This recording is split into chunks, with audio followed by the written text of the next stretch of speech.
During Christmas dinner at my son's house, I suddenly felt sick. Searching for water, I noticed a small jar with strange liquid. The label froze my blood. Within minutes, I was calling 911, and the truth I uncovered destroyed my family forever. Before we continue, if you love these stories, please subscribe to our channel, because that is our motivation to make better stories each day for you. And now let us know where you are listening in the comment.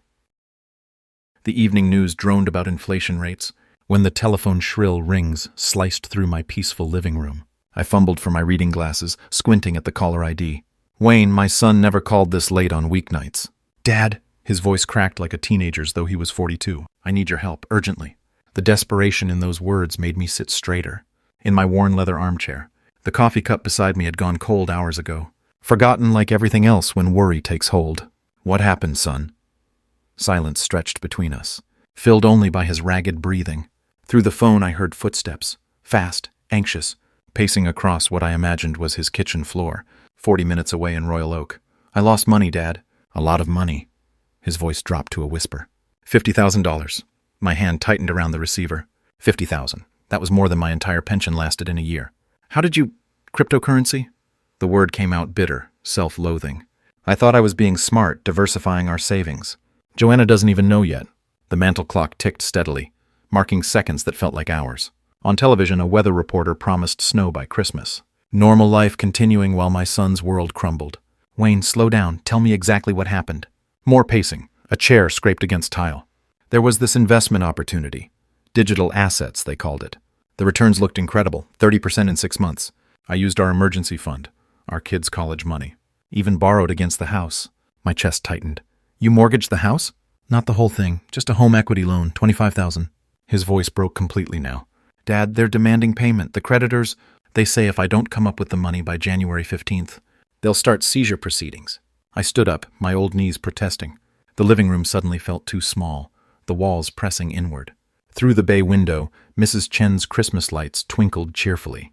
Across the street, a reminder that normal families were preparing for holidays, not financial disasters. Have you talked to a lawyer? Maybe there are options. I can't afford a lawyer. Wayne's voice rose, panic overtaking embarrassment. I can barely afford groceries. Do you understand what I'm telling you? They could take our house. Joanna and the kids would have nowhere to go. The image hit me like cold water. My daughter-in-law's gentle face. Little Lula asking why they had to move. 8-year-old Tommy wondering if it was his fault somehow. Children should never carry their parents' mistakes. There has to be something we can do, I said. More to myself than to Wayne. I have some savings, maybe. Dad, you don't understand. His voice turned sharp, cutting. This isn't a few hundred. This is serious adult money. Life-changing money. The tone stung. When had my son started speaking to me? Like I was a child. Like my modest pension and careful savings were somehow inadequate. I'm trying to help, Wayne. I know you are. He exhaled shakily. But I need real help. Substantial help. The kind that actually makes a difference. Static crackled through the connection. Outside, a car door slammed. Normal sounds of a normal evening in a normal neighborhood, where sons didn't call their fathers begging for rescue from their own stupidity. But Wayne was still my son. And despite everything, the poor choices, the entitlement that sometimes crept into his voice, he was still the little boy who used to help me rake leaves. In this same yard, who cried when his goldfish died, who called me his hero. Tell me what you need, I said quietly. The silence that followed lasted too long. Long enough for me to realize that Wayne had been building towards something specific. This entire conversation, the careful revelation of details, the emphasis on the children's welfare, had been leading somewhere particular. Dad, Wayne's voice changed again, softer now, almost gentle. But underneath I caught something else, something that made my stomach clench with sudden unease. I'm here. There is one way you could help. One real solution that would fix everything.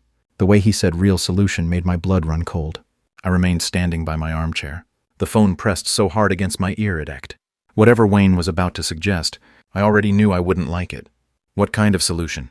Well, he cleared his throat, and I could picture him, running his free hand through his hair like he'd done since childhood, when planning something questionable. You know how you're always complaining about maintaining that big house? The heating bills, the roof repairs, the yard work. My grip on the receiver tightened. Wayne, what are you getting at? The house is worth at least $300,000 now. Probably more with the way property values have been climbing. And you're there all alone, Dad. It's too much for someone your age. Someone my age? The words came out sharper than intended. I'm 68, not 98. But think about it practically. His voice took on that patient explaining to a child tone that always made me want to hang up. You rattle around in 4 bedrooms by yourself. The maintenance costs are eating up your pension. And honestly, wouldn't you be happier somewhere smaller? Somewhere with less responsibility? I sank back into my chair, understanding flooding through me, like ice water. You want me to sell my house? It would solve both our problems, Wayne said quickly, as if speed would make the suggestion less outrageous. You could buy a nice little condo, maybe one of those senior communities with activities and meal plans. You'd have neighbors your own age. No more worrying about broken gutters or snow removal, and the leftover money would pay for your gambling debts. It wasn't gambling, Dad, it was investing. I shot to my feet again, rage building in my chest, like steam in a kettle. This is my home, Wayne. This is where your mother and I lived for 37 years. Where we raised you, where she died. Mom's been gone for 3 years. His voice turned cold, mechanical. She's not coming back because you keep her bedroom exactly the same. The cruelty of it hit me like a physical blow. I actually staggered, one hand reaching for the wall to steady myself. How dare you? I'm being practical. You're being sentimental about a building. A building? My voice rose until it echoed off the walls of this building, these walls that held every important memory of my adult life. This is where your mother planted her roses, where we had Christmas morning with you every year until you moved out, where she taught you to ride a bicycle in the driveway. And now it's just an expensive burden. Wayne's patience was wearing thin, his desperation bleeding through the practiced manipulation. Dad, be honest, when's the last time you used the upstairs? When's the last time you entertained anyone in that formal dining room? I thought of Margaret's sewing room, unchanged since the day she died. The way morning light still hit her reading chair by the bedroom window, the kitchen where she'd made my coffee every morning, for nearly 4 decades. You don't understand, I said quietly. I understand that you're being selfish. The words hit like a slap. My family is about to lose everything, and you're worried about keeping shrine to the past. A past that's gone, Dad. Mom is gone. Don't you tell me about your mother. She would want you to help us. She would want you to help her grandchildren. But you're so wrapped up in your precious memories that you can't see past your own feelings. My chest burned. The room spun slightly. Wayne's voice continued relentless now. Think about Lula and Tommy. Think about Joanna. Do they matter less than your empty rooms and photo albums? That's not fair, and you know it. What's not fair is watching my children go homeless, while my father sits in a house worth hundreds of thousands of dollars, too stubborn to make the smart choice. Smart choice as if selling the home, where I'd built my entire life, was just another financial transaction, as if Margaret's memory could be packed up and moved to some sterile apartment complex designed for people waiting to die. The answer is no. Silence. Then what? No, Wayne, I won't sell my house to pay for your mistakes. My mistakes? His voice turned vicious. You mean my attempt to provide better for my family? To give your grandchildren opportunities you never gave me? I gave you everything I could. Everything except the one thing I actually need right now. God, you're exactly like Mom always said. Generous with your advice, stingy with your wallet. The lie was so breathtaking I couldn't speak for a moment. Margaret had never said anything of the sort. She'd been proud of how hard we'd worked, how we'd saved every penny to give Wayne advantages we'd never had. Your mother never... Enjoy your empty house, Dad. Enjoy your precious memories. I hope they keep you warm when you're dying alone in that place. The line went dead. I stood there holding the phone, dial tone buzzing in my ear like an angry wasp. My hands were shaking, my whole body was shaking. Slowly, carefully, I placed the receiver back in its cradle. The silence that followed felt different from the comfortable quiet of my usual evenings. This was hollow, brittle, the kind of silence that follows explosions. I sank back into my chair, but my body wouldn't settle. Every muscle remained tensed, waiting for another blow. Wayne's words echoed in the empty room, dying alone in that place, as if this house, this home, was somehow a prison, instead of the sanctuary Margaret and I had created together. I looked around the living room with new eyes, trying to see what Wayne saw. The furniture was old but well maintained.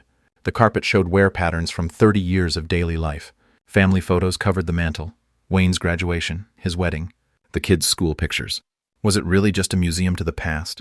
My feet carried me to the kitchen without conscious thought. Muscle memory, perhaps, or the need to be somewhere. Margaret's presence felt strongest. The oak table where we'd eaten breakfast every morning for decades.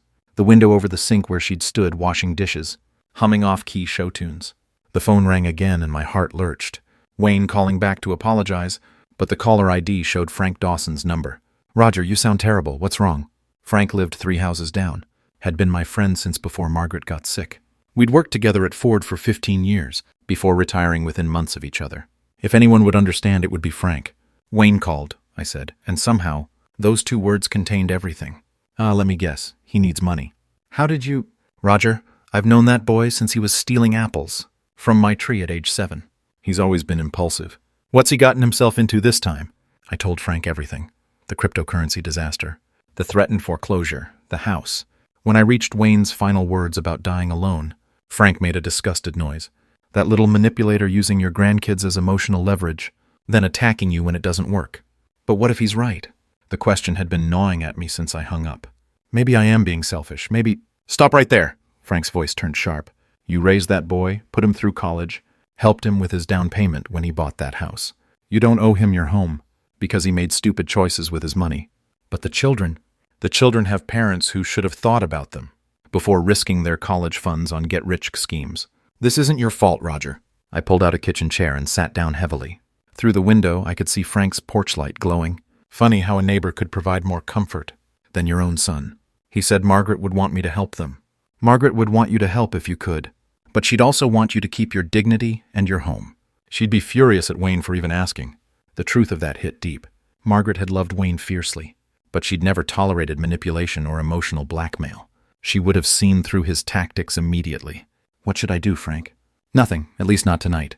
Don't make any decisions while you're angry and hurt. Wayne will probably call back tomorrow, either to apologize or to try a different approach. Give yourself time to think clearly. After we hung up, I sat in the kitchen for a long time. The refrigerator hummed, the furnace kicked on. Normal house sounds that had been my companions for 40 years. I thought about Wayne's suggestion. A senior community with activities and meal plans. The idea made my skin crawl. Organized fun with people I didn't know. Eating cafeteria food. Living in a box designed for convenience rather than comfort. Then I thought about Christmas morning 3 weeks away. For the past 3 years since Margaret died, Wayne's family had come here. Lula and Tommy opening presents under the tree in the living room. Joanna helping me prepare dinner in this kitchen. Wayne pretending to enjoy my coffee, while secretly wishing it was stronger. Would this be the last Christmas in our home? Would Wayne's anger poison even that tradition? I pulled out the photo albums Margaret had so carefully maintained, flipping through pages of memories. Our wedding day, both of us so young and serious. Wayne's first steps on this kitchen floor. Birthday parties in the backyard. Margaret in her garden, proud of tomatoes that grew bigger than baseballs. Every room in this house held pieces of our life together. Not shrines to the past, as Wayne claimed, but foundations of who I was. How could I explain that selling this house would be like selling my own history? Frank was right about one thing. I shouldn't make decisions tonight. But as I closed the photo albums and turned off the kitchen light, I knew something had changed between Wayne and me. Something that might never heal completely. The boy who used to help me rake leaves had become a man willing to destroy his father's peace of mind for money. And I wasn't sure if forgiveness would come easily for either of us. Sleep had been elusive. I'd spent the night replaying Wayne's cruel words, Frank's wisdom, and my own hurt feelings. By 10 the next morning, I sat in my familiar armchair, with my third cup of coffee, staring at the phone like it might provide answers. The bank statements I'd pulled from my desk drawer lay scattered across the coffee table.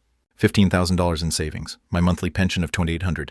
Not much by Wayne's standards, but honest money, earned through 40 years of engineering work. Maybe I'd been too hasty. Maybe there was still room for compromise. I picked up the receiver, dialed Wayne's number before I could lose courage. The phone rang twice before he answered. Dad. He sounded distracted, maybe eating breakfast. Wayne. I cleared my throat, chose my words carefully. I've been thinking about our conversation last night. Maybe we got off on the wrong foot. A pause. Background noise. Joanna asking about something. Wayne shushing her. Look, I can't give you $50,000, I continued. But I checked my savings. I have $15,000 available. It's not much, but it's something. The silence stretched long enough that I wondered if we'd been disconnected. $15,000. Wayne's voice carried that same dismissive tone from yesterday. Dad, that's not even close to what I need. I know it's not the full amount, but it would help with the immediate pressure. Maybe buy you time to work out a payment plan with the creditors. Payment plan? Wayne laughed, but there was no humor in it. These aren't credit card companies, Dad. These are serious people who want their money now. I gripped the coffee mug tighter. Well, what if I co-signed a loan? My credit is still good. Or maybe we could look into a partial refinance of my house. Stop! Wayne's voice turned sharp. Just stop with a small time thinking. I don't need a few thousand here and there. I need real money, substantial money. $15,000 is substantial to me. That's exactly the problem. Your idea of substantial and reality are two different things. My chest tightened. Wayne, I'm trying to help you. No, you're trying to feel better about yourself, while offering pocket change. Do you have any idea what $50,000 looks like? Your $15,000 is pathetic. The word hit like a physical blow.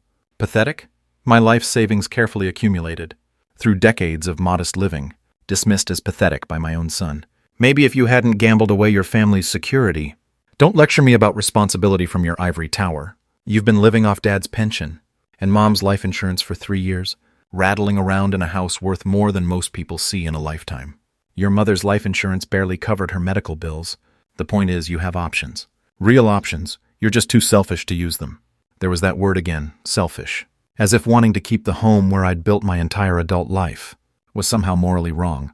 I offered you what I could afford, I said quietly. What you could afford without inconveniencing yourself. What about what I can afford? What about what your grandchildren can afford? When we're living in our car? You're not going to be living in your car. How do you know? How do you know anything about what we're facing? You sit in your comfortable house with your comfortable pension, making comfortable judgments about other people's desperation. I stood up, paced to the kitchen window. Outside, winter morning light made everything look stark and cold. Wayne, please let's talk about this calmly. I am calm. I'm explaining simple math to someone who apparently doesn't understand numbers. 15,000 doesn't solve 50,000 in debt. A co-signed loan doesn't help someone whose credit is already destroyed. Your little solutions are meaningless. They're not meaningless to me. That's because you don't understand the scale of real problems. You live in this bubble where 15,000 feels significant, because you've never faced serious financial pressure. The unfairness of it stole my breath. I'd worked construction summers to pay for engineering school. Margaret and I had lived on soup and sandwiches for months when Wayne was born, saving every penny for his future. We'd driven the same car for 12 years, worn the same winter coats until they fell apart. I faced plenty of financial pressure. I said, your mother and I, that was 50 years ago. Things are different now. Money is different now. If you don't have real money to offer, don't waste my time pretending to help. Real money. Everything else was apparently play money, monopoly money, not worth serious consideration. So unless I sell my house, I'm wasting your time. Finally, you understand. The line went dead. I stood there holding the phone until the dial tone became unbearable, then let my hand fall to my side. The receiver clattered to the kitchen floor. My coffee had gone cold, my hands were shaking again, and somewhere deep in my chest, something had broken that I wasn't sure could ever be repaired. The next 4 days passed in a haze of disbelief and growing clarity. I wandered through the house, touching Margaret's belongings, her reading glasses on the bedroom nightstand, her favorite coffee mug still in the kitchen cabinet, the quilt she'd made hanging over the living room sofa. Each morning I walked through her garden. The rose bushes stood dormant, their bare branches reaching toward gray December sky, like arthritic fingers. This was where she'd spent her happiest hours, nurturing life from soil. Now everything lay sleeping until spring, except some things I was learning. Never wake up. By the 3rd day, Frank knocked on my kitchen door. You look terrible, he said, settling into the chair across from mine, with his own coffee cup. Feel worse. Wayne again? I told him about the second phone call. Wayne's dismissal of my life savings as pathetic pocket change. Frank listened without interrupting, occasionally shaking his head. My brother-in-law was like that, Frank said when I finished. Always saw family as a source of funding for his schemes. Started with small requests, 100 here, 200 there. Then it was thousands. Finally wanted us to mortgage our house. For his restaurant idea. What did you do? Said no, he didn't speak to us for 2 years. Frank sipped his coffee thoughtfully. Best 2 years of our marriage, if I'm being honest. I stared out the kitchen window at the frost-covered bird bath Margaret had loved. But Wayne's my son. Wayne's a 42-year-old man who made 42-year-old choices. You didn't force him to gamble away his family's money. It wasn't gambling, it was investing. Frank raised an eyebrow. Potato, potato. Point is, his poor decisions don't create obligations for you.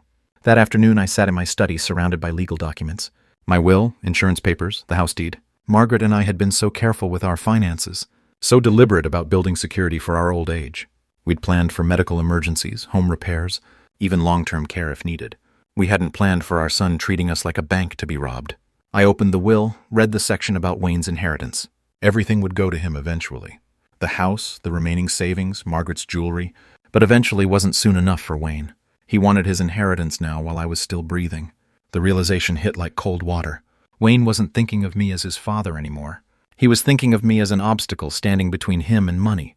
That evening, Frank called to check on me. I keep thinking about something you said, I told him. About family being a source of funding. Is that all I am to Wayne now? What do you think? I thought about Wayne's tone when he'd called my savings pathetic.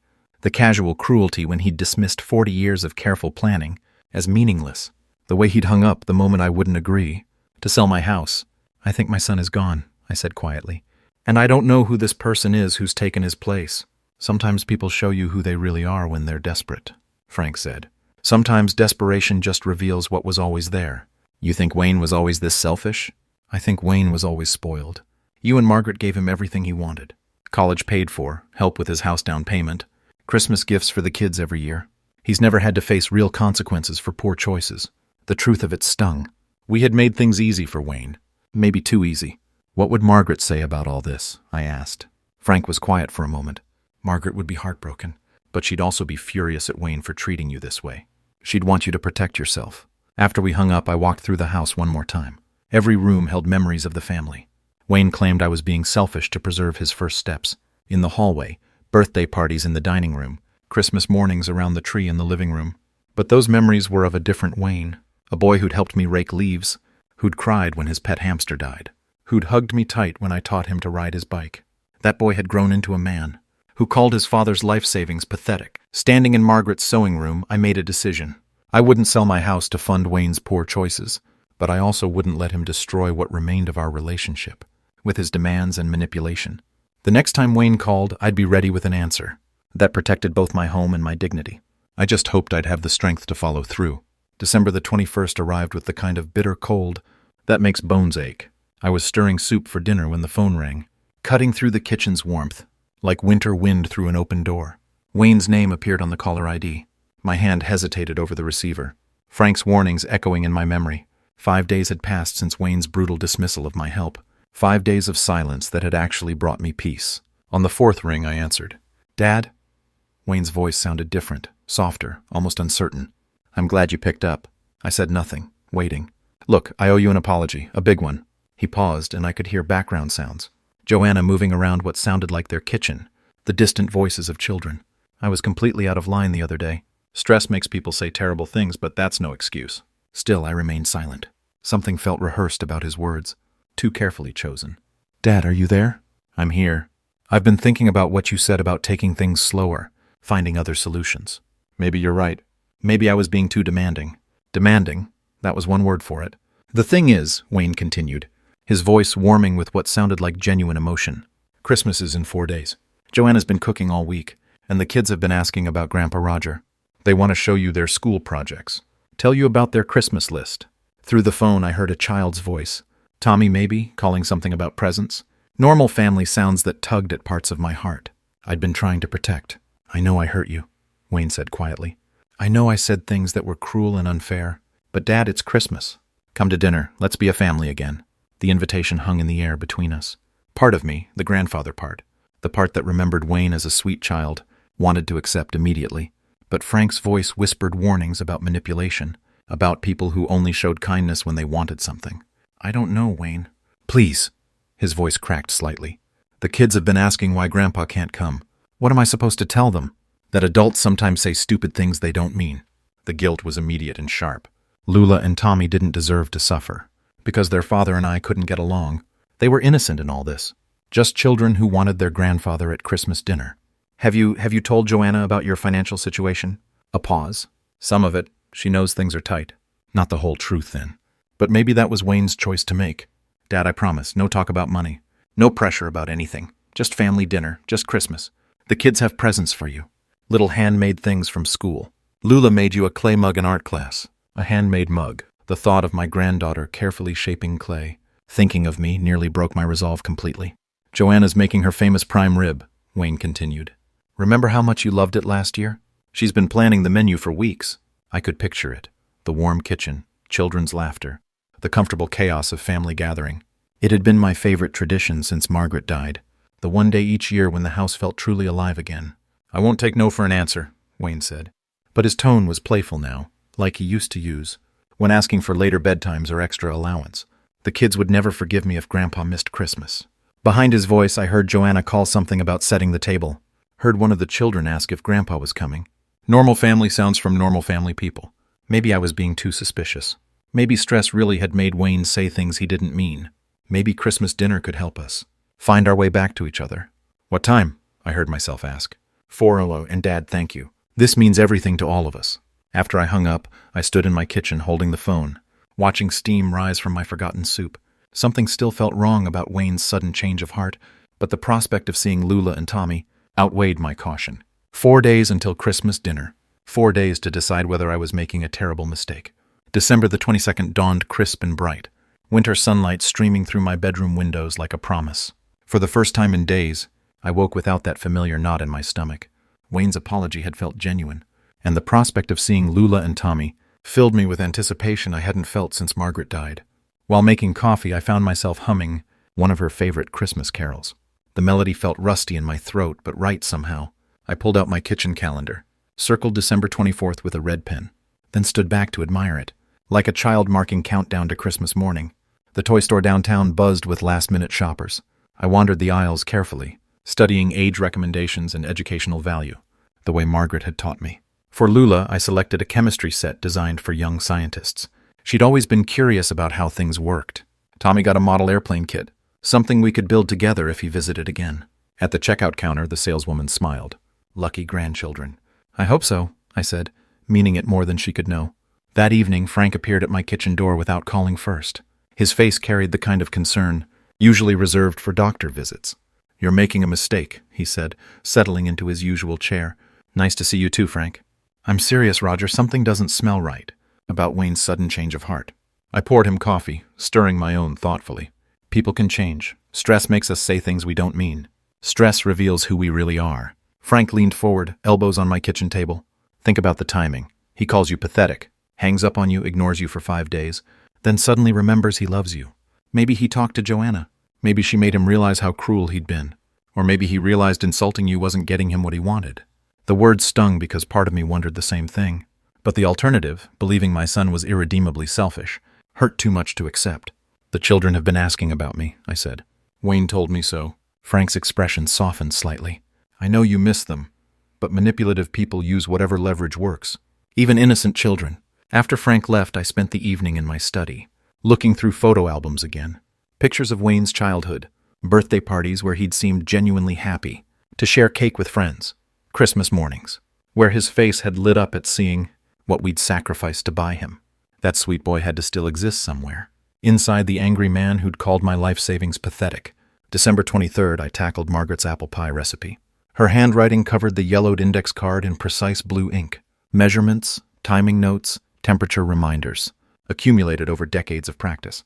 My hands shook slightly as I measured flour, remembering how she'd guided my fingers the first time I tried to help. The kitchen filled with scents of cinnamon and nutmeg, transforming the house into something that felt alive again. For 3 hours I existed in a bubble where Margaret might walk through the door any moment, complaining about my messy technique, while secretly pleased I was trying. When the pie emerged golden and perfect, I nearly wept. That evening I wrapped presents at the kitchen table, with the same methodical care Margaret had always shown. Sharp corners, precisely measured ribbon, gift tags written in my neatest handwriting. Lula and Tommy deserved that attention to detail.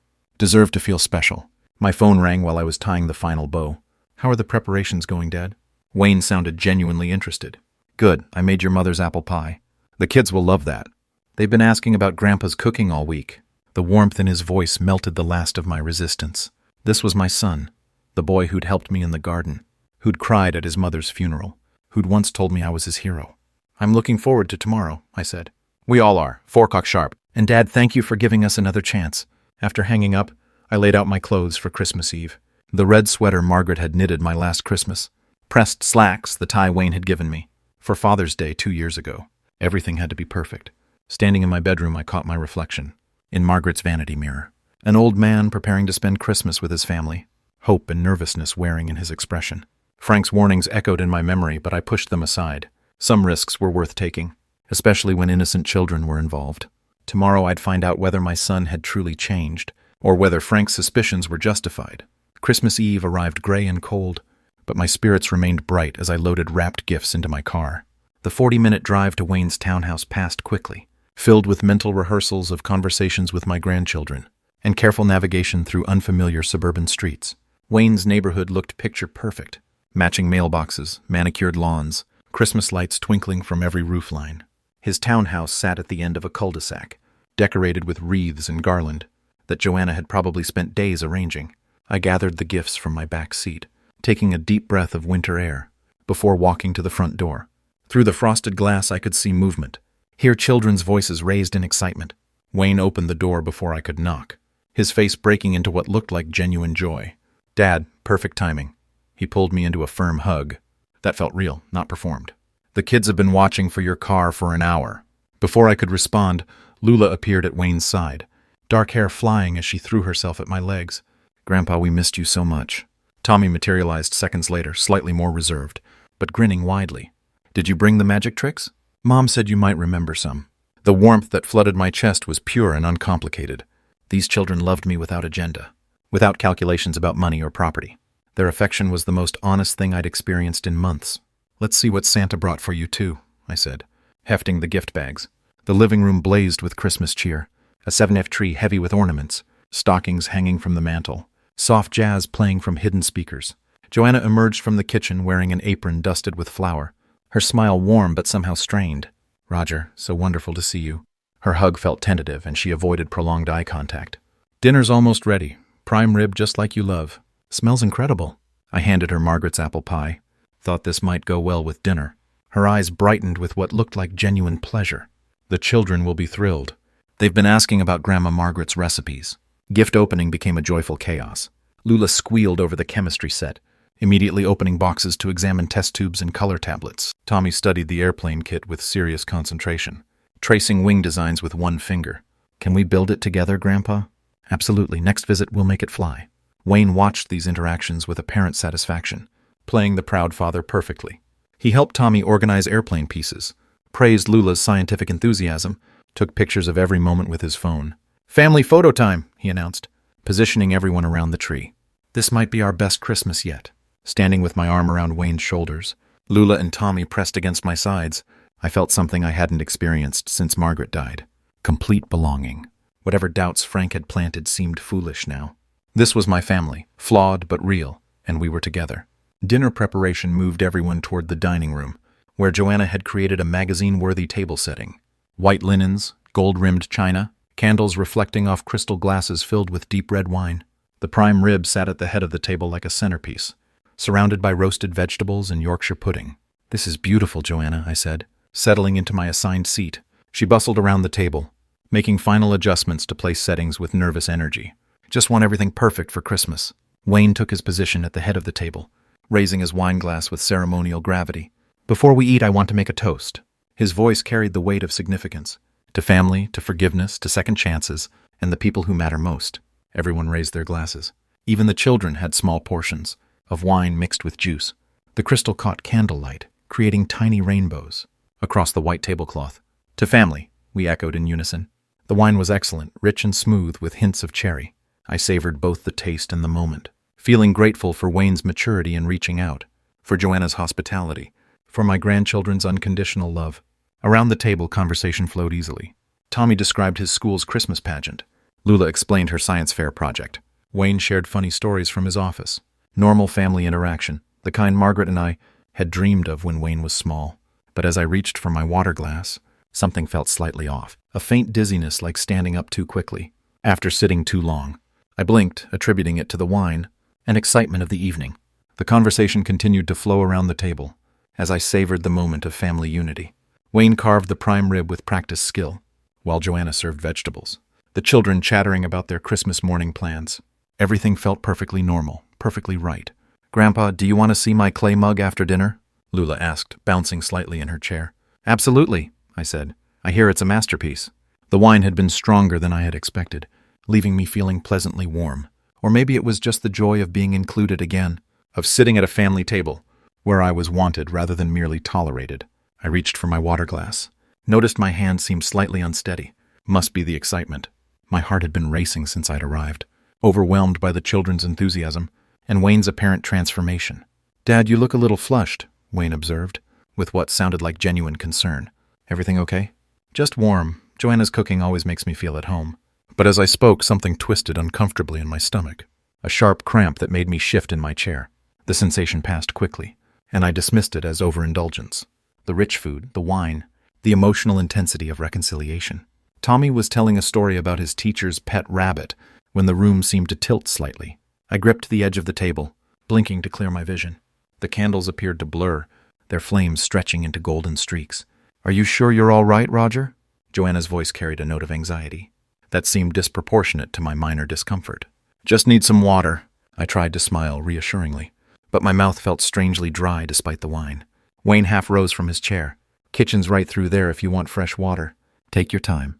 The cramping in my stomach intensified, accompanied now by waves of nausea. That made swallowing difficult.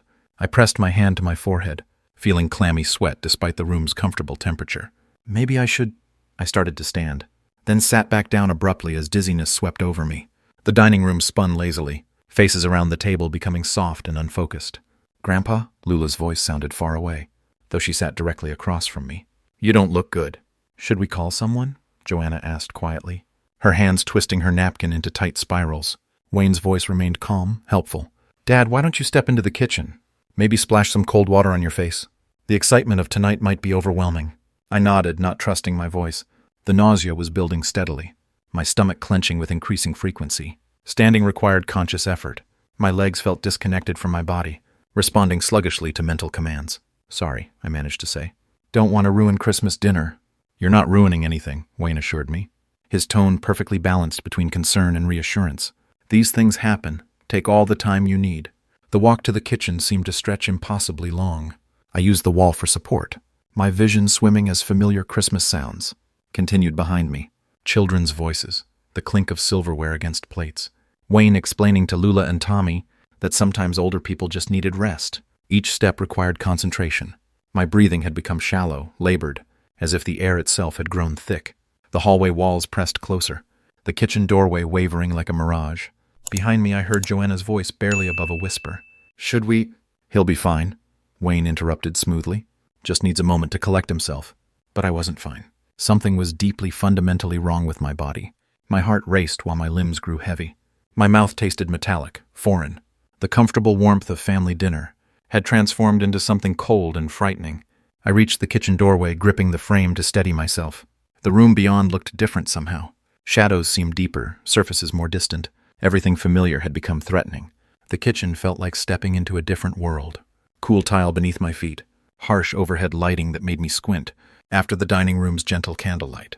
I leaned against the counter, gripping the granite edge as another wave of nausea rolled through me. Something was seriously wrong. This wasn't excitement or wine or rich food. My body was betraying me in ways that felt foreign and terrifying. I turned toward the sink, seeking cold water, when movement by the kitchen table caught my eye. A small glass vial lay on its side, next to Wayne's car keys, clear liquid still visible in the bottom. My vision blurred as I tried to focus on it, but the shape was unmistakable. Medicine bottle empty. The room tilted dangerously. I reached out blindly for support, my hand knocking against a mixing bowl on the counter. The ceramic shattered against the floor, pieces scattering across tiles like scattered thoughts. "Dad?" Wayne's voice called from the dining room. "Everything okay in there?" I stared at the vial, my mind working sluggishly through implications. Medicine empty, Wayne's keys, the wine toast, the careful timing. "Fine," I called back, my voice barely recognizable. "Just clumsy." But I wasn't fine. My son had poisoned me. The thought should have felt impossible, but it settled into my consciousness with horrible clarity. Wayne's sudden apology, the insistence on Christmas dinner, the toast to family, Joanna's nervous energy, the way Wayne had watched me drink. I fumbled for my phone, hands shaking so badly, I nearly dropped it. The screen swam in and out of focus as I tried to dial 911. My fingers wouldn't cooperate, hitting wrong numbers, sliding off the smooth surface. "Need some help?" Wayne's voice came from directly behind me. I spun around, nearly falling, as vertigo swept through me. He stood in the kitchen doorway, no longer wearing the mask of concerned son. His expression was calm, calculating, almost curious, as he watched me struggle. "You did this." The words came out slurred, thick. "You poisoned me." Wayne stepped into the kitchen, closing the door quietly behind him. "Smart man, even dying you figure things out." "Why?" I backed against the counter, phone still clutched uselessly in my trembling hand. "Because you're selfish. Because you'd rather die in that ridiculous house than help your own family. Because you chose memories over your son's future." The coldness in his voice was worse than the poison coursing through my system. This wasn't stress or desperation speaking. This was calculation, planning, murder. "The children will inherit everything once you're gone, and I'm your only surviving family member. They'll never want for anything again." I tried to press 911 on my phone, but Wayne moved faster than my weakened reflexes could manage. He plucked the device from my hands, sliding it across the counter and out of reach. "That won't be necessary. You're having a heart attack." brought on by the excitement of Christmas dinner. Very sad. Very believable for a man your age. Joanna knows. The words felt thick as paste in my mouth. Joanna will say whatever I tell her to say. She's good at following directions. When our children's welfare is at stake, my legs gave out. I slid down the cabinet doors until I was sitting on the cold tile floor, back pressed against wood. That felt like my only anchor to reality. The kitchen spun slowly around me, Wayne standing in the center like the eye of a hurricane. "This didn't have to happen," he said conversationally.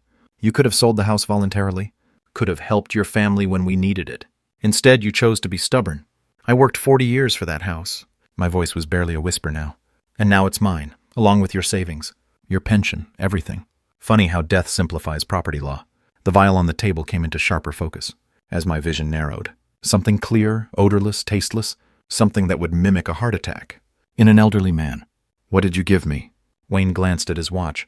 "Does it matter? You'll be unconscious in about 10 minutes. Dead in 30. The coroner will find an old man who pushed himself too hard during an emotional evening. 10 minutes. I had 10 minutes to either save myself or stop Wayne from destroying other lives.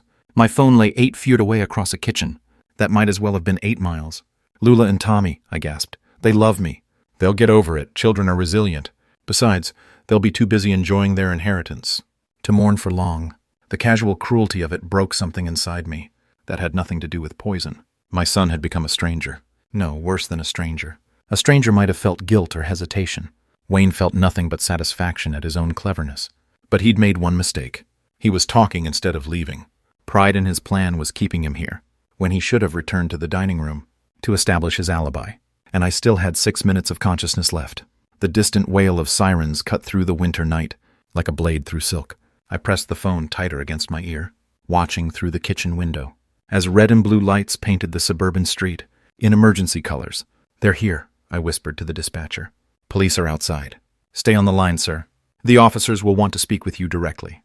Heavy footsteps thundered up Wayne's front walkway.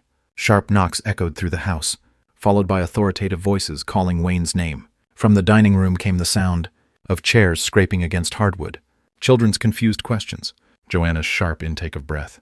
"Police, open the door," Wayne's voice carried from the front hall, bewildered and increasingly panicked. "Officers, what's this about? It's Christmas Eve. My family's eating dinner." I heard the front door open, multiple sets of boots entering the house, professional voices requesting identification, asking about household members, demanding to speak with Roger Harper immediately. "My father's in the kitchen," Wayne said, his tone shifting toward suspicion. "Is he all right? Has something happened?" The kitchen door swung open. 2 uniformed officers entered, followed by paramedics carrying medical equipment. The first officer, a woman with kind eyes and gray hair, approached me carefully. "Mr. Harper, I'm Officer Martinez. We understand you've been poisoned." I held up the small glass vial with trembling fingers. "Rat poison, arsenic-based. I found it hidden among the spice jars after drinking wine that made me sick." Officer Martinez took the bottle with gloved hands, studying the label through an evidence bag. Her partner began photographing the kitchen, documenting the spice rack. The wine glasses still sitting on the counter. "The person who poisoned you, is he still in the house?" "My son Wayne, he's in the dining room with his family." The words felt surreal, leaving my mouth. My son, the boy I'd taught to ride a bicycle. The man who just tried to murder me for inheritance money. From the dining room came Wayne's voice, rising in pitch as understanding dawned. "Dad, what are you telling them? What's happening?" Officer Martinez spoke into her radio. "Need backup officers in dining room. Suspect present with potential hostages." "The children are innocent," I said quickly. His wife Joanna knew about the plan but was threatened into compliance. "The kids know nothing." Paramedics began checking my vital signs, asking about symptoms and timing. Blood pressure cuff, pulse oximeter, questions about nausea and dizziness. Their efficient professionalism was reassuring. I was going to survive this. The kitchen door burst open. Wayne stood framed in the doorway, his face cycling through confusion, realization, and finally cold fury. "You called the police on me on Christmas Eve?" In front of my children. 2 officers flanked him immediately, hands resting on their service weapons.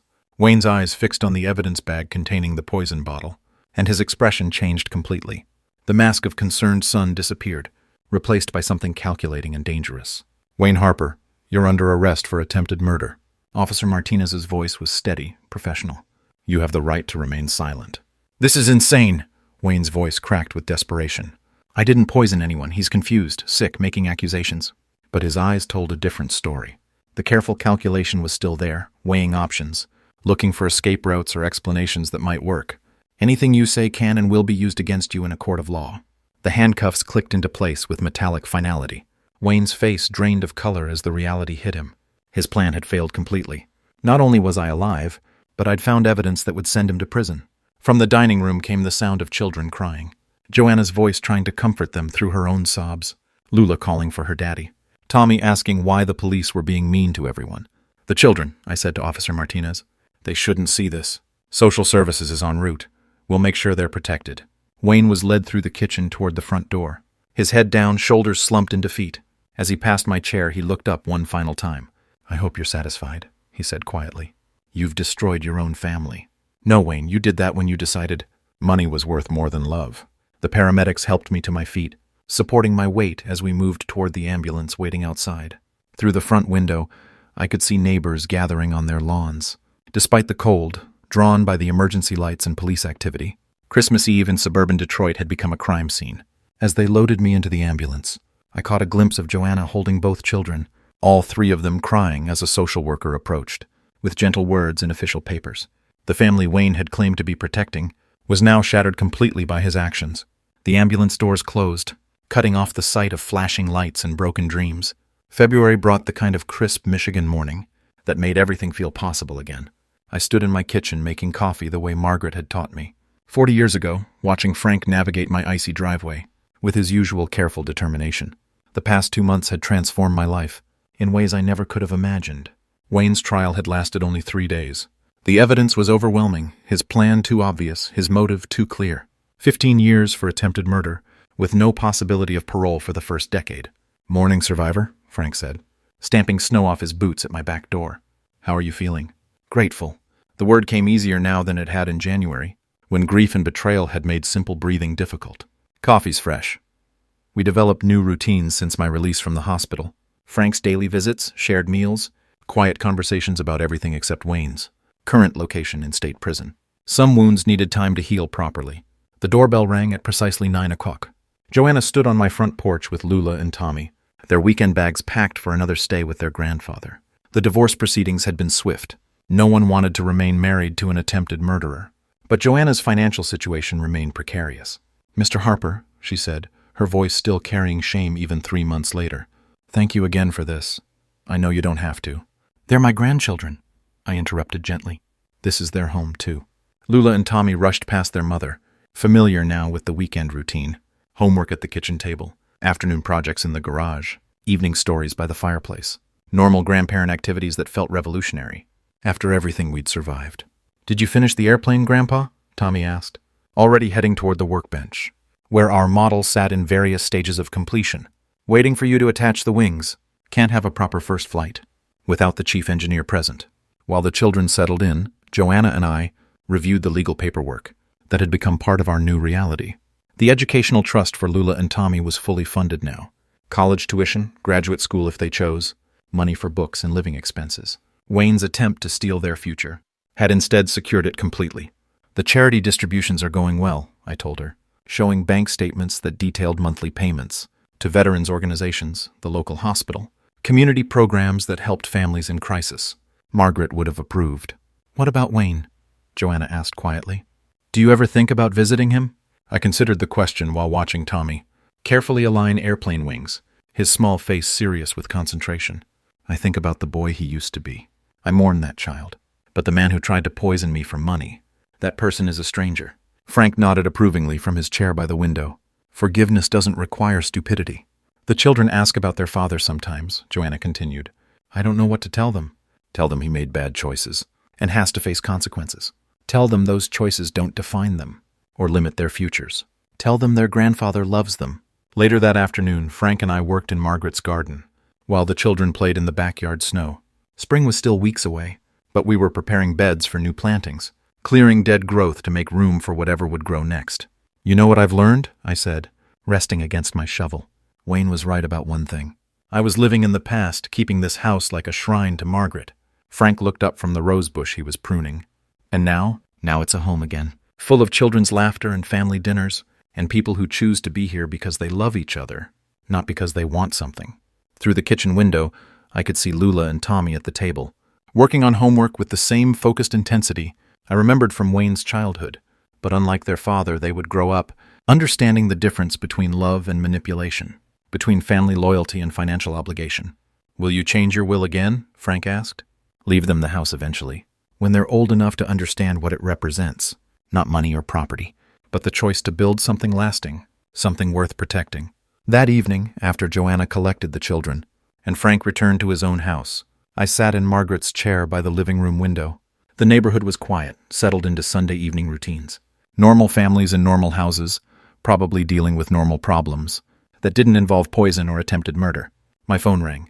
Frank, checking in before bedtime, as had become his habit. "Any regrets about not selling the house?" when Wayne asked. I looked around the room where Margaret and I had celebrated. 40 Christmases, where Wayne had opened presents as a child, where Lula and Tommy now felt safe and loved. "None whatsoever," I said. "This house has good bones. It survived one person trying to destroy it from the inside. It'll outlast whatever comes next." After we hung up, I made one final cup of coffee and stepped onto the back porch. Winter air sharp in my lungs, stars visible through bare tree branches, somewhere in a prison cell 2 hours away. Wayne was learning that some consequences last longer than others. But here, in the home he'd tried to steal, life continued. Children would grow up safely.